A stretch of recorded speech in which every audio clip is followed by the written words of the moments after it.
ben ritrovato nei sussurri dal mito. Ascolta ora una voce che pochi hanno osato comprendere. Io sono Ade. Il mio nome non veniva invocato, ma temuto. Mentre gli dei cercavano gloria e luce, a me fu affidato il silenzio e l'eternità. Mi chiamarono Signore dei morti, come se la morte fosse una colpa. Ma io non giudico, non punisco, accolgo. Ogni anima mi appartiene, prima o poi, e nessuna ha mai conosciuto davvero la mia verità. Ascolta e scendi con me oltre il mito. Io sono Ade, non il cupo spettro evocato nelle paure notturne dei mortali, né il crudele tiranno che alcuni, nella loro ignoranza, si compiacciono di dipingere. Sono la necessità, il limite invalicabile, la destinazione finale. Così mi riconoscono i sacerdoti nei loro riti più solenni, e così mi descrissero i veggenti che osarono guardare oltre il velo della vita effimera. La mia ombra non è malvagità, ma l'ineluttabilità di ogni ciclo, l'ordine che governa persino la disintegrazione. Molti, erroneamente, mi temono come la morte stessa, ma io non sono Thanatos, il messaggero che recide il filo. Io sono il sovrano del regno che accoglie coloro il cui filo è già stato tagliato. La mia reggia non è la fine, ma un nuovo inizio per l'anima, un passaggio. Presto scoprirete quanto profondamente la mia essenza sia legata al destino stesso, al di là di ogni superficiale narrazione. Nacqui da Crono e Rea, titani potenti, ma il mio destino fu segnato da una profezia che il padre aveva udito. Era stato detto che uno dei suoi figli lo avrebbe detronizzato. Così, appena mia madre mi diede alla luce, fui inghiottito. Senza un lamento, senza un ultimo respiro nel mondo superiore, fui trascinato nelle viscere del tempo stesso, in quell'oscurità primordiale che preesisteva a ogni luce. Non conobbi il calore del sole né la dolcezza del latte materno. Fui il terzo dei fratelli maschi a subire questa sorte, dopo Estia e Demetra, e prima di Poseidone ed Era. Solo Zeus, l'ultimo nato, fu salvato da mia madre, che ingannò Crono con una pietra avvolta in fasce. Fu così che, nelle profondità del tempo e dell'oblio, dimorai. I canti narrano del mio risveglio. Fu Zeus, cresciuto in segreto, a liberare noi fratelli. Con un potente emetico, o forse con l'astuzia di Metide, costrinse Crono a rigettare i suoi figli. E così, dal buio dell'utero paterno, tornai alla luce, adulto e forgiato da quell'esperienza di forzata reclusione. Con i miei fratelli e le mie sorelle affrontammo i titani in una guerra decennale, la Titanomachia. Fu una lotta cruenta che scosse le fondamenta stesse del cosmo. Io combattei con determinazione, armato del chinè, l'elmo dell'invisibilità, donatomi dai ciclopi, un dono potente che mi permetteva di muovermi inosservato, di sferrare colpi inaspettati, di apparire e scomparire come un'ombra.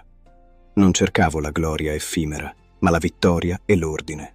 Quando i titani furono sconfitti e imprigionati nel Tartaro, fu tempo di spartire il regno. I versi epici e le tradizioni orali descrivono un sorteggio. Noi tre fratelli maggiori, Zeus, Poseidone e io, gettammo le sorti per decidere i nostri domini. A Zeus toccò il cielo e la sovranità su tutti gli dei e gli uomini. A Poseidone spettò il mare, le sue profondità e le sue tempeste. A me, per sorte, o forse per la natura stessa della mia essenza, fu assegnato l'Aidoneus, il regno invisibile, l'Erebo, il mondo sotto la terra. Fu così che divenni il sovrano degli inferi, non per scelta, ma per volere del destino, sancito da un lancio di dadi. Questo mi diede il titolo, che molti ignorano, di Zeus Catactonios, Zeus del mondo sotterraneo, a indicare la mia sovranità indiscussa e inappellabile. Il mio dominio, l'Ade, è un luogo vasto e complesso, ben oltre la semplice fossa infernale che molti immaginano. È un regno di silenzio, dove echeggiano solo i passi delle anime e i flebili lamenti. È attraversato da fiumi sacri, l'Acheronte, il fiume del dolore, il Cocito, il fiume dei lamenti, il Flegetonte, il fiume di fuoco, il Lete, il fiume dell'oblio, le cui acque cancellano la memoria di chi le beve, e la Stige, il fiume dell'odio, sulle cui acque gli dei giurano i loro voti più sacri. Custodito da Cerbero, il mio fedele cane a 3 teste, e dal traghettatore Caronte, il mio regno è strutturato con un ordine rigoroso. Vi sono i campi Elisi, dimora dei virtuosi e degli eroi, i campi di Asfodelo per le anime comuni che non furono né particolarmente buone né particolarmente malvagie, e il Tartaro, la prigione eterna per i titani e i più grandi trasgressori. È qui che dimoro, sul mio trono di ebano, al fianco della mia regina Persefone, in un palazzo che gli uomini descrivono come splendente di una luce tetra, di un metallo scuro, ricco delle gemme e dei metalli preziosi che la terra nasconde. Io sono Plutone, come mi chiamano i romani, e talvolta anche gli stessi greci, per via della ricchezza che racchiudo. Non quella effimera che gli uomini bramano, ma la ricchezza inestimabile di ogni seme che attende di germogliare, di ogni metallo che riposa nelle vene della terra, di ogni anima che attende il suo giusto giudizio. Sono il guardiano dei segreti sotterranei, dei tesori inesplorati. Non sono un dio maligno. I poeti mi dipingono come sordo alle preghiere, e questo è vero. Le mie decisioni sono irrevocabili, la mia giustizia è impassibile, poiché non posso alterare il corso del destino. Sono severo, sì, ma giusto, imparziale. Non mi intraccio nelle vicende degli uomini, se non quando la loro vita giunge al termine. La mia natura è immutabile, un pilastro dell'ordine cosmico, un'eco silenziosa della legge universale. Sono la quiete dopo la tempesta, il compimento di ogni ciclo. E così, tra le vastità oscure e silenziose, mi ritrovai sovrano di un regno senza confini visibili, un dominio eterno quanto il tempo stesso. Le ombre degli uomini passavano per le mie porte, silenziosamente, senza opporre resistenza, poiché la legge della morte è la più antica e immutabile tra tutte, e nei versi più antichi si dice che io stessi, sebbene incoronato, sentissi il peso di una solitudine profonda che solo una regina avrebbe potuto mitigare. Così i poeti mi dipinsero, desideroso di una compagna per il mio trono d'ebano, una figura di luce in grado di regnare al mio fianco nell'eterna notte. Il fato, o forse il volere di Zeus stesso, il padre degli dei, tesseva già la trama di un evento che avrebbe scosso la terra e il cielo e avrebbe riempito la mia reggia. A Nisa, o in un'altra piana fiorita, così le versioni dei miti divergono leggermente, la fanciulla Core, figlia di Demetra e di Zeus, raccoglieva fiori. La sua bellezza era un canto per gli occhi, un inno alla vita stessa, e si muoveva tra i crochi e i giacinti, le viole e le rose, le gigli e i narcisi. E fu proprio un fiore, il narciso, di una bellezza così abbagliante e ingannevole, che la catturò. Era un'insidia di Gea, tessuta su volere di Zeus, per compiacere la mia presunta brama. Mentre la fanciulla, ignara del suo destino, si protendeva per cogliere quel fiore straordinario, la terra si aprì. Non un semplice crepaccio, ma un'immensa, fragorosa voragine che inghiottì il verde campo, i fiori e con essi la luce stessa del sole. Così si narra. La sua voce, un grido acuto di terrore e stupore, squarciò il silenzio del mondo e risuonò fino alle più remote profondità. Poi la quiete, il terrore. E fu allora che io, su un carro trainato dai miei cavalli immortali, neri come la pece e veloci come il pensiero, emergemmo dal baratro. La presi, e nel mentre la stringevo, ella si dibatteva, piangeva, un fiore reciso troppo presto, strappato alla luce del giorno. I poeti raccontano che il suo lamento risalì fino al cielo, ma nessuno degli dei intervenne, poiché il disegno era stato ordito da tempo. Zeus stesso aveva concesso la mano della figlia a me, senza consultare Demetra, la sua augusta madre. Così, avvolta nel mio abbraccio ineluttabile, la portai giù, nel mio regno silenzioso. La terra si richiuse alle nostre spalle, cancellando ogni traccia del passaggio, ogni eco del grido, come se nulla fosse mai accaduto. Il viaggio fu rapido, una discesa senza fine nelle tenebre che erano il mio eterno dominio. Sentii, o così mi attribuirono gli uomini, la sua disperazione, il freddo che la pervadeva, la paura che la faceva tremare tra le mie braccia. Ma la legge del sottosuolo, la legge dell'ineluttabile, non ammetteva ritorni facili. Giunti al mio palazzo, fatto di rocce oscure e pietre preziose che brillavano di luce fredda, la posi sul trono accanto al mio. Tentai, così mi dipinsero gli antichi canti, di consolarla, di mostrarle la grandezza e la maestà del mio impero. Le offrii cibo e bevande, le spiegai che ora era regina, che avrebbe condiviso il mio potere su tutte le anime che scendevano nel mio reame. Ma ella rifiutava ogni consolazione, ogni cibo, avvolta in un muto e tenace dolore. Il suo volto pallido, i suoi occhi pieni di lacrime, mi rammentavano costantemente il mondo che le avevo sottratto. Nel frattempo, in superficie, la madre Demetra era impazzita di dolore. I suoi canti di disperazione riempirono l'aria e la sua ricerca incessante la portò in ogni angolo della terra. Nessuno degli dei osò rivelarle la verità, per paura di Zeus, il padre di Core e mio fratello. Soltanto Helios, il dio del sole che tutto vede, le rivelò che io l'avevo portata nel mio regno per farne la mia sposa, con il consenso di Zeus. La furia di Demetra fu terribile. La terra smise di dare i suoi frutti, i campi divennero sterili, le piante si seccarono e la carestia minacciava di distruggere l'intera umanità. Il lamento degli uomini, affamati e disperati, salì fino all'Olimpo e Zeus stesso fu costretto a intervenire. Così il messaggero degli dei, il veloce Hermes, fu inviato nelle mie dimore. Mi recò l'ordine del padre degli dei. Dovevo rilasciare Core. Il mondo periva e il volere di Demetra era inflessibile. Hermes mi trovò, così i poeti narrano, seduto sul mio trono d'ebano, con la mia regina, ancora pallida e addolorata, al mio fianco. Lei, Core, non aveva toccato cibo nel mio regno e questo era cruciale, poiché la legge antica stabiliva che chi avesse mangiato nel mio reame non avrebbe mai più potuto far ritorno al mondo dei vivi. Ma mentre Hermes le portava il messaggio della libertà e la speranza illuminava i suoi occhi scuri, io, o così mi attribuirono gli antichi, le porsi un melograno, un frutto dal colore del sangue, dai semi rossi e lucidi, simbolo irrevocabile di un legame che trascendeva la vita e la morte. Ella, forse per fame, forse per inganno, o forse mossa da una curiosità inattesa, ne prese 6 semi e li mangiò.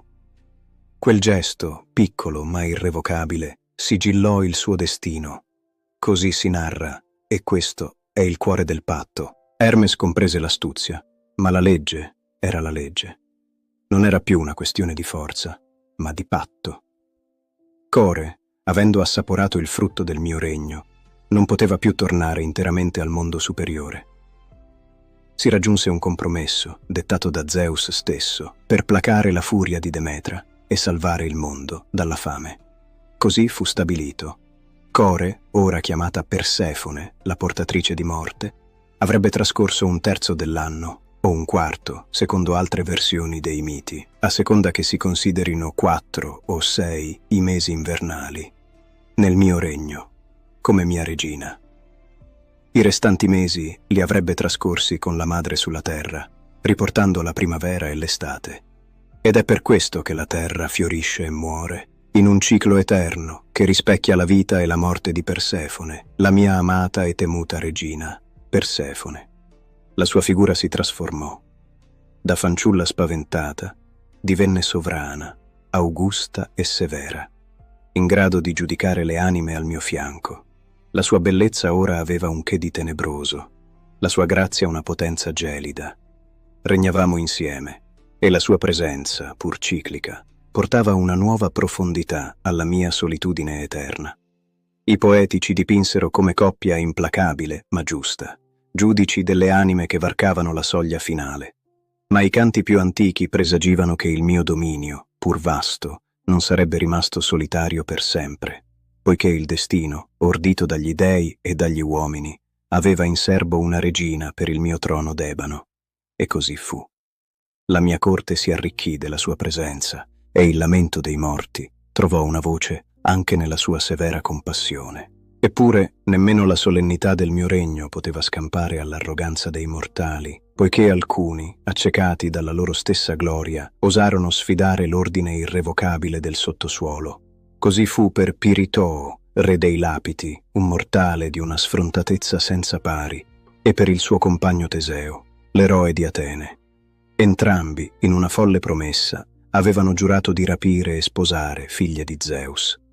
Teseo si era preso Elena, ancora bambina, ma Piritoo, nella sua empia audacia, aveva osato desiderare mia moglie, la temibile Persefone. Così i due mortali discesero nel mio regno. Osarono varcare le porte, ingannare Caronte, sfuggire a Cerbero, o così essi credevano, poiché nessun mortale può veramente sfuggire alla mia vista. I poeti mi dipinsero come paziente e astuto, attendendo il loro arrivo. Quando giunsero al mio palazzo, li accolsi con falsa cortesia, come si conviene a ospiti, sebbene non invitati. Li invitai a sedere, a riposare le loro membra stanche, e essi, nella loro ingenuità e superbia, accettarono. Le sedie su cui si accomodarono, però, non erano ordinarie. Erano le sedie dell'oblio, o così venivano chiamate nei racconti degli uomini. Chi vi si sedeva vi restava incollato, dimentico di sé e del mondo, immobilizzato per l'eternità. Così Piritoo e Teseo rimasero, muti e immobili, prigionieri del mio reame. Il tempo passò, indisturbato. I loro corpi si fusero con la pietra e la polvere dei secoli si depositò su di loro. Avrebbero languito lì per sempre, se non fosse stato per un altro eroe, il più grande di tutti, che aveva un suo compito da compiere nel mio regno. E fu allora che un eroe di forza inaudita, il più grande di tutti i mortali, si fece strada nel mio dominio, non per sfidare la morte, ma per compiere una delle sue impossibili imprese. Eracles, figlio di Zeus, giunse dinanzi a me. Era la sua 12ª e ultima fatica, portare in superficie Cerbero, il mio cane infernale, il guardiano delle porte del mio regno. Eracles era una figura di immane potenza, un'aura di vita così prepotente che pareva quasi disturbare la quiete della morte stessa. I poeti raccontano che il suo arrivo portò un certo trambusto. Quando egli si apprestava a liberare Piritoo e Teseo, la terra tremò, un segno del mio disappunto per il loro tentativo. Permisi a Eracles di liberare Teseo, ma solo dopo che si fu strappato una parte di carne, mentre cercava di liberarsi dalla sedia. Piritoo, però, rimase.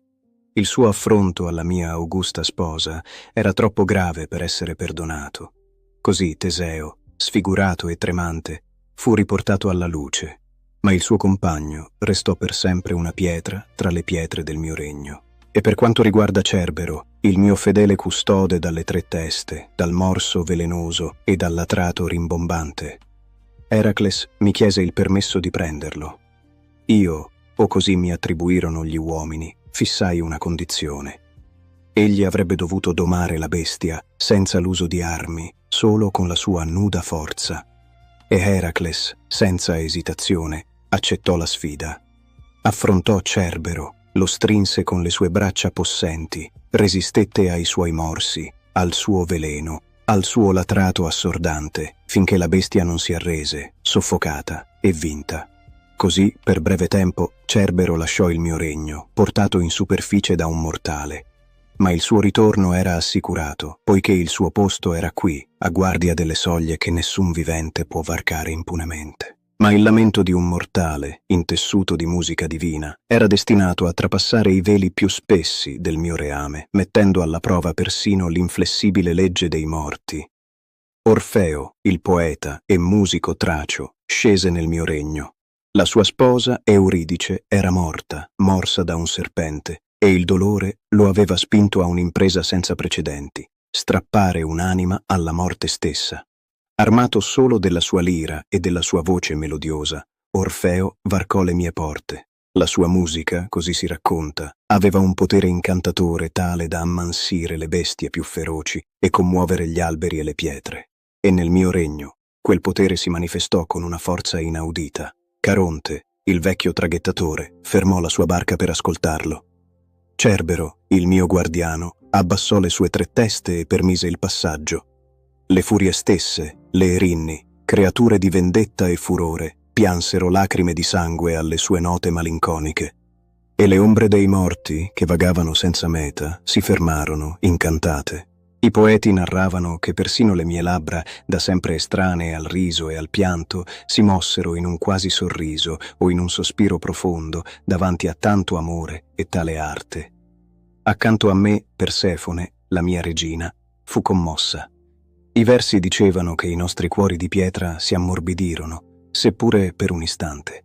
E così un evento senza precedenti fu concesso. Avrei permesso a Orfeo di riportare Euridice nel mondo dei vivi, ma con una condizione, una legge inflessibile, poiché il mio regno non ammette eccezioni senza un prezzo. La condizione era chiara e irrevocabile. Orfeo avrebbe dovuto camminare davanti a Euridice e non avrebbe mai dovuto guardarla, neanche per un istante, finché non avessero raggiunto la luce del sole. Se avesse voltato lo sguardo, lei sarebbe tornata per sempre nel mio dominio. La strada era lunga, ripida, e le tenebre del mio regno erano fitte. Orfeo, pieno di gioia e speranza, iniziò la risalita, con Euridice che lo seguiva come un'ombra, passo dopo passo. Il silenzio era rotto solo dal suo respiro affannoso e dalle note lievi della sua lira. Ma mentre si avvicinavano alla soglia del mondo superiore e un barlume di luce filtrava attraverso le rocce, il dubbio si insinuò nel cuore di Orfeo. Era davvero dietro di lui?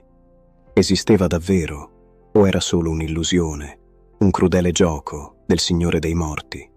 Così, in un momento di debolezza, di amore troppo impaziente, egli si voltò. Un solo, fatale sguardo. Euridice era lì. I suoi occhi, pieni di rimprovero e tristezza, si incrociarono con i suoi per un istante fugace. Poi, come fumo, ella svanì, scivolando via dalle sue mani protese, inghiottita nuovamente dalle tenebre. Il suo nome, un sussurro flebile, si perse nel vuoto. Orfeo, disperato, tentò di seguirla, di tornare indietro, ma le leggi del mio regno erano state violate e le porte si chiusero per sempre davanti a lui. Tornò nel mondo dei vivi solo, la sua musica ora un canto di lamento e dolore inconsolabile. La sua impresa, la sua sfida alla morte, si era conclusa in tragedia, dimostrando che persino il più grande amore e la più sublime arte non possono infrangere le mie leggi. Così, mentre i poeti tessevano le mie imprese e i miei drammi, la mia vera presenza tra gli uomini si manifestava in modi ben diversi da quelli dei miei fratelli celesti. Non si alzavano per me templi splendenti sotto il sole cocente, né altari fumanti di offerte votive al ritmo di feste sfrenate. No, il mio culto era un sussurro, un rito nell'ombra, un timore reverenziale che pochi osavano pronunciare apertamente. Nei testi sacri e nelle pratiche dei mistici si trova la mia vera natura, diversa dalle gesta eroiche cantate dagli Aedi. Non desideravo la gloria effimera dei sacrifici pubblici, né l'incenso che si disperdeva nel vento. Così mi dipinsero gli antichi sacerdoti, una potenza ctonia, radicata nelle viscere della terra. Le mie offerte erano notturne, compiute in fosse scavate nel terreno, dove il sangue scuro di animali neri colava verso il basso, non verso l'alto.